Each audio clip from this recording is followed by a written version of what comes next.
So, you're thinking about selling. There's a lot that goes into it. And one of the questions that people ask right out of the gate is, how do I maximize the value of my home to potential buyers that are coming to look at it? What can I do to make my house the best it can possibly be? If it's a $200,000 house, how can I make sure that it is going to look like a $200,000 house to all of the buyers that are going to come through? Should I put in a new kitchen? Should I put new flooring down? Should I repair the roof, change the driveway, re-blacktop it, redo the shrubs around the front?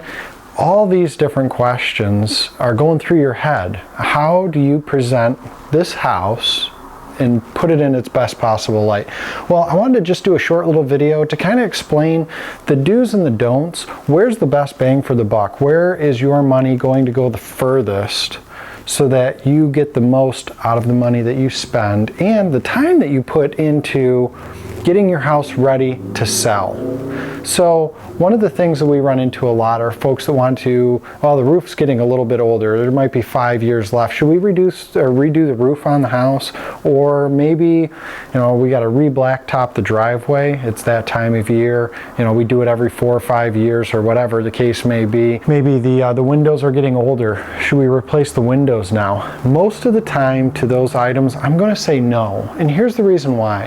When a buyer comes through a house, they just expect that there are going to be windows. They expect that the roof is not going to leak.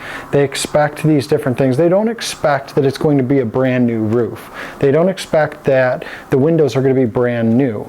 Now, if your roof is leaking, if your windows have massive amounts of air coming through them, that's a different story. But if they are in decent shape, meaning that it's not leaking, there's shingles aren't peeling up, there's nothing seriously going wrong, then no, leave those things alone. The best bang for your buck is always going to be the things that people see, touch, and feel every day. That when they get up, they're going through their house, they're going to see the walls, they're going to see the kitchen, they're going to see the bathroom, they're going to see the floors, the siding, the paint's not peeling off the siding. These are the things that are going to have the best bang for the buck as far as the money that you're going to put into the house. So if you've been thinking about doing a light facelift on the kitchen, now might be a good time to do that. The one caution that I would say though, is when you're doing this, if you're in a price point of, let's say, $140,000, maybe don't look at the granite countertops. Go with a kitchen that fits the house that you're trying to sell. So if you're selling a house that's $150,000 house, let's make that kitchen a $150,000 kitchen. And likewise, the baths, the floors. And then when it comes to paint colors or any of the colors for your cabinets and things like that, remember, and this is hard to do, but remember that buyers are not going to look at it the same way that you do. This is something that's even hard for my own self to do when we're getting a property ready, one of our own properties to sell, is remembering that although I love a nice earth tone color here and there, sometimes that is a little bit much, or I want an accent wall that's a little overkill. Try to find colors that are very neutral. Earth tones are pretty good most of the time, but consult a couple friends who you know have really good taste.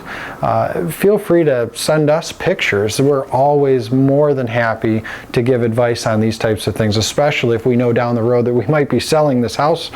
We'd love to help you to make that process easier. So reach out to us, send us a text, say, hey, these are the colors I'm thinking about in my house. We can kind of help a little bit, give you some advice on those things.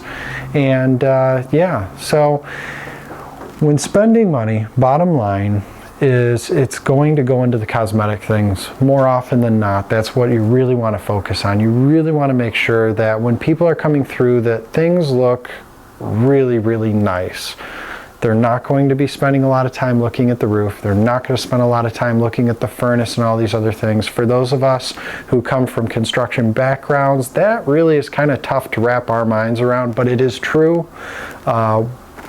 I've looked at plenty enough homes with buyers, and it is so true. So if you have any questions, specific questions about your house or a friend's house or whatever, and they're getting ready to sell, let us know. We'd be happy to help, and we'd be happy to give some additional advice that might help them and avoid spending money in places where they might not get that money back. Hope this video helps, and we look forward to talking to you. Have a good one.